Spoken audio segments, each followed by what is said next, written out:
अस्सलामुअलैकुम एवरीवन, कैसे हैं आप सब। आई होप आप सब ठीक होंगे। हम पढ़ रहे थे 7th क्लास की साइंस का unit number 3 transport system in plants and animals, जिसमें हमने सर्कुलेटरी सिस्टम पढ़ा था कि सर्कुलेटरी सिस्टम के थ्रू एनिमल्स में ट्रांसपोर्ट होती है। सर्कुलेटरी सिस्टम में हमने हार्ट डिस्कस कर लिया था, हार्ट के चैम्बर, डिफरेंट कंपोनेंट्स, उसके साइज़ के बारे में पढ़ा था। आज हमने पढ़ना है हार्ट डिजीज़ के बारे में कि हार्ट से रिलेटेड कौन कौन सी डिजीज़ हो सकती हैं और कैसे हो सकती हैं। जैसे किसी भी इंसान को हेल्थी रहने के लिए फूड एंड न्यूट्रिशन की ज़रूरत होती है, इसी तरह हार्ट जो हमारी बॉडी का एक ऑर्गन है उसको भी प्रॉपर काम करने के लिए फूड और ब्लड और फूड की ज़रूरत होती है। ठीक है, अब वो आर्टरीज जो हार्ट को ब्लड सप्लाई करती हैं, जिसमें फूड और ऑक्सीजन होती है, उनको हम कहते हैं coronary arteries. The arteries which supply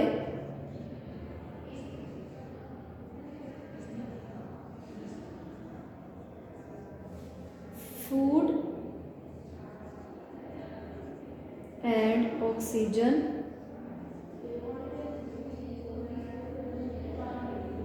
to heart। ये वो आर्टरीज हैं, ये वो खून की नालियाँ हैं जो हार्ट को फूड और ऑक्सीजन प्रोवाइड करती हैं। अब जब ये आर्टरीज, कोरोनरी आर्टरीज, वो आर्टरीज जो हार्ट को फूड और ऑक्सीजन सप्लाई करती हैं, जब ये ब्लॉक्ड हो जाती हैं तो होती है heart disease. When these get blocked, मतलब इनकी अगर इन खून की नालियों में कोई ब्लॉकेज हो जाए किसी भी वजह से, तो फिर क्या हो जाएगा, then the result is heart disease. Heart disease मतलब हार्ट की कोई ना कोई डिजीज़ हो सकती है। अब बेसिकली हार्ट डिजीज़ कैसे हो सकती हैं, सबसे पहले हम पढ़ते हैं एक ऐसा सब्सटेंस कोलेस्ट्रॉल।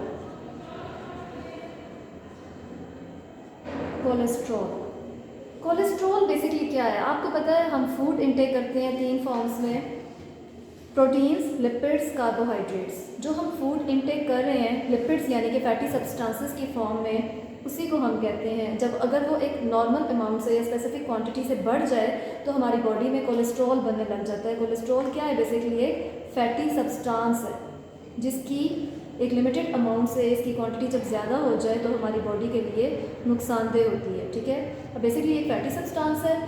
ये फैटी सब्सटेंस कोलेस्ट्रॉल करता क्या है, जो हमारी खून की नालियाँ होती हैं, स्पेशली वो आर्टरीज जो हार्ट को ब्लड सप्लाई कर रही हैं, कोरोनरी आर्टरीज, जब कोलेस्ट्रॉल इन कोरोनरी आर्टरीज के अंदर ब्लॉकेज कॉज कर दे, मतलब किसी भी तरह से इस आर्टरी को ब्लॉक कर दे जो ब्लड फ्लो करवा रही है हार्ट की तरफ, अगर इसमें कोलेस्ट्रॉल आ जाता है, इस आर्टरी को ब्लॉक कर देता है, ये जगह फिल कर देता है, ब्लड फ्लो नहीं हो पाता, ब्लड हार्ट तक नहीं पहुंचता, तो फिर क्या होता है, इस कोलेस्ट्रॉल की वजह से हार्ट डिजीज़ हो जाएगी। ठीक है, एक तो हमने पढ़ लिया था हार्ट डिजीज़ होती है कोलेस्ट्रॉल की वजह से। जो सेकंड कंडीशन है जिसकी वजह से हार्ट डिजीज़ होती है वो है थ्रोम्बोसिस। थ्रोम्बोसिस बेसिकली होता क्या है, जो बिट्स ऑफ कोलेस्ट्रॉल होती हैं वो हमारी ब्लड स्ट्रीम यानी कि जो खून की नाली है उसके अंदर टूटने लग जाते हैं। कोलेस्ट्रॉल के छोटे छोटे चंक्स, छोटे छोटे बिट्स हमारे खून की नाली में पहुंचते हैं और उसको ब्लॉक कर देते हैं। ठीक है, इसी तरह जैसे हमने पहले पढ़ा था, कोई भी कोलेस्ट्रॉल के चंक्स हैं वो यहाँ पे ब्लॉकेज कॉज कर रहे हैं। ठीक है, जिसकी वजह से ब्लड फ्लो नॉर्मल नहीं होता, तो इसी ब्लॉकेज को बेसिकली हम क्या कहते हैं, थ्रोम्बोसिस। अगर तो कोरोनरी आर्टरी जो है वो पार्टली ब्लॉक्ड है, कोरोनरी आर्टरी वो आर्टरी जो हार्ट को, दिल को खून सप्लाई कर रही है, अगर तो वो पार्टली ब्लॉक्ड है यानी कि कम्प्लीटली ब्लॉक नहीं है, जैसे इस कंडीशन में आप देख रहे हैं, तो जो हार्ट मसल है, हार्ट के जो सारे मसल्स हैं उनको लिटिल बिट मतलब थोड़ा बहुत फूड और ऑक्सीजन मिलता रहेगा।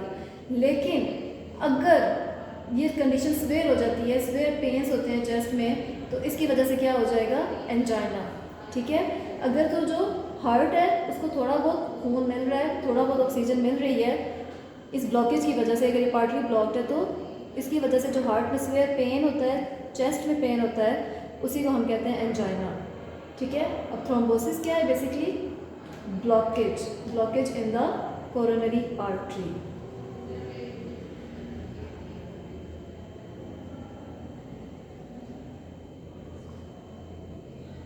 Coronary artery. ठीक है, और इसी ब्लॉकेज को हम क्या कहते हैं, थ्रोम्बोसिस। अब नेक्स्ट जो कंडीशन हमने पढ़नी है, अगली हार्ट डिजीज़ है वो क्या है, हार्ट अटैक। हार्ट अटैक, ठीक है।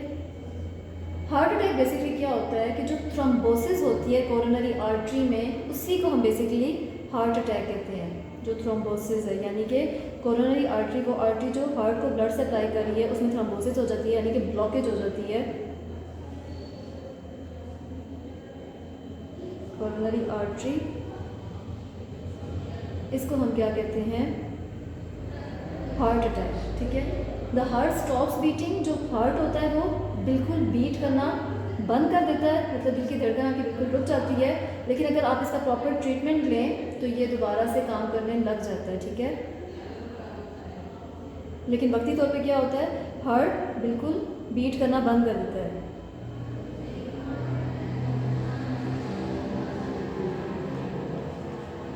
ठीक है, ये हो गया। अब हमने पढ़ना है कि अगर हार्ट डिजीज़ेस हो जाए तो हार्ट का हम लोग ट्रीटमेंट कैसे कर सकते हैं, हम उन डिजीज़ेस को कैसे, उनको क्योर कैसे कर सकते हैं, प्रॉपर उसका इलाज क्या कर सकते हैं, उसका ट्रीटमेंट क्या होगा। तो पहला जो ट्रीटमेंट है हम क्या करते हैं, ग्राफ्टिंग। ग्राफ्टिंग का एक प्रोसेस है जो डॉक्टर्स फॉलो करते हैं हार्ट डिजीज़ेस को क्योर करने के लिए। बेसिकली सर्जन्स जो होते हैं वो करते क्या है, अगर कोई हार्ट पेशेंट है, मतलब जिसकी कोरोनरी जो आर्टरी है, जो आर्टरी हार्ट को ब्लड सप्लाई कर रही है, वो ब्लॉक्ड हो जाए, तो बेसिकली होता क्या है, डॉक्टर्स क्या करते हैं, उसी पेशेंट की लेग से जो पीस ऑफ वीन होता है, उसकी जो वीन है उसमें से एक पीस लेके जो हार्ट का वो पोर्शन, कोरोनरी आर्टरी का वो पोर्शन जो ब्लॉक्ड है, उसको वहाँ पे ट्रांसप्लांट कर देते हैं। और इसी तरह से फिर वो दोबारा से ब्लड का फ्लो नॉर्मल हो जाता है, क्योंकि उस ब्लॉकेज की वजह से ब्लड का फ्लो रुका हुआ था। तो उस ट्रांसफर्ड पीस को बेसिकली हम ग्राफ्ट भी कहते हैं, ठीक है। बाईपास कर देते हैं surgeons blockage in the coronary artery.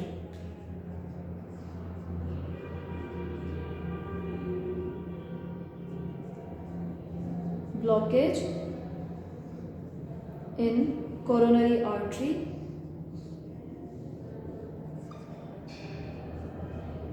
ठीक है। बाईपास करते हैं किस तरह से, उस ब्लॉकेज को जो कोरोनरी आर्टरी में होती है, कैसे, using a piece of Wien.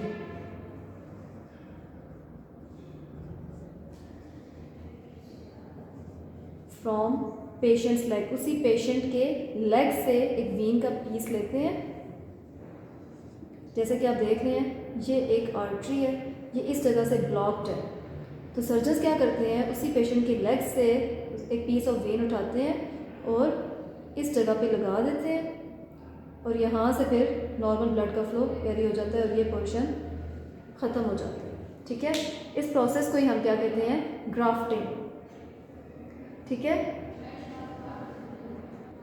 अब आगे हमने पढ़ना है कि बेसिकली जब हार्ट बीट करना, हार्ट बीट अफेक्ट हो जाए बुरी तरह, मतलब rate of heart beat, heart आपको पता है नॉर्मली 70 टाइम्स बीट करता है, लेकिन अगर हार्ट बीट एबनॉर्मल हो जाए, बहुत तेज़ी से हार्ट बीट करने लगे या बहुत कम, बहुत हार्ट बीट में कमी आ जाए, तो हार्ट बीट की नॉर्मल बीटिंग बहुत ज़रूरी होती है, क्योंकि अगर हार्ट नॉर्मल बीट नहीं कर रहा तो मतलब आपका हार्ट सही से फंक्शन नहीं कर रहा। तो हार्ट को नॉर्मल बीट करवाने के लिए डॉक्टर्स क्या करते हैं, यूज़ करते हैं एक आर्टिफिशियल पेस मेकर, ठीक है। एक आर्टिफिशियल पेस मेकर यूज़ करते हैं।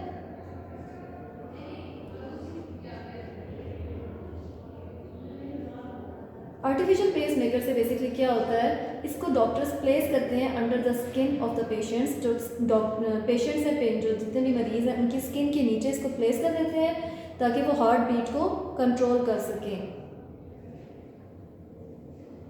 Is placed under the skin of patients, जितने भी मरीज़ हैं उनकी स्किन के नीचे प्लेस कर देते हैं आर्टिफिशियल पेस मेकर, ठीक है। इससे आपकी हार्ट बीट नॉर्मल काम करने लग जाती है और आपका हार्ट सही से फंक्शन करने लग जाता है, ठीक है। यहीं तक था आज का हमारा टॉपिक। आप लोग अपने गिवन नोट्स निकाल लें। क्वेश्चन नंबर 6 तक हमने पढ़ लिया था। Question number 7, define coronary arteries. Question number 8, what do you know about cholesterol? Question number 9, what is thrombosis? Question number 10, what is heart attack? Question number 11, define graft. And question number 12, write down the function of pacemaker. यहाँ तक आज हमने पढ़ लिया है। उम्मीद करती हूँ आपको आज का टॉपिक अच्छे से समझ आया होगा। अल्लाह हाफिज़।